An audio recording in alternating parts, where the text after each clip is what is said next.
అందరికీ నమస్కారం అండి. రేపే రాఖీ పండగ కదండి. మనం ఇంట్లోనే ఈజీగా రాఖీని తయారు చేద్దాం. ముందుగా ఒక సిల్క్ థ్రెడ్ని అయితే తీసుకోవాలి. చూడండి, ఇలా సిల్క్ థ్రెడ్ని తీసుకొని ఇలా 3 ఫింగర్స్కి ఇలా రౌండ్గా చుట్టుకోవాలి. చూడండి, ఇలా నేను వీడియోలో చూపించే విధంగా 100 టైమ్స్ అయితే మీరు చుట్టుకోవాలి. ఇంకా మీకు లావుగా కావాలంటే కూడా మీరు 20-30 టైమ్స్ అయితే మీరు ఎక్స్ట్రాగా చుట్టుకోవచ్చు. చూడండి, ఇంకా పెద్ద సైజు కావాలంటే 4 ఫింగర్స్తో కూడా మీరు ఇలా రౌండ్గా చుట్టుకోవచ్చు. ఇలా చుట్టుకున్న తర్వాత ఇలా బయటకు తీసి మిడిల్లో అదే థ్రెడ్ని తీసుకొని చూడండి, ఇలా మళ్ళీ ఒకసారి దీన్ని చుట్టేసి 2-3 నాట్లు అయితే ఇలా వేసుకోవాలి.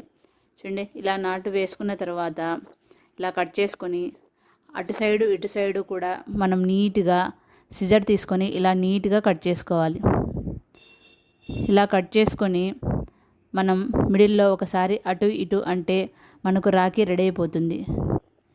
చూడండి, ఇలా మన చేతులతో రాఖీని చేసుకొని మనం కడితే ఆ ఆనందమే వేరుగా ఉంటుంది కదండి. మీరు కూడా ఒకసారి ఇలా ట్రై చేయండి.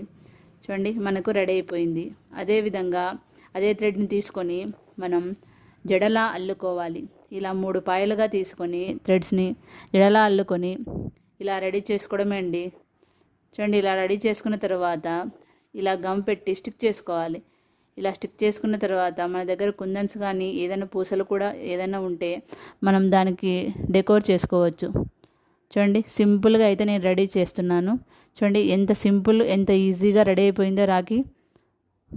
చూడండి, మీరు కూడా మీ బ్రదర్స్కి ఇలా హోమ్మేడ్ రాఖీని తయారు చేసి కట్టాలనుకుంటే ఇలా ఒకసారి ట్రై చేయండి. ఖచ్చితంగా నచ్చుతుంది. Thanks for watching.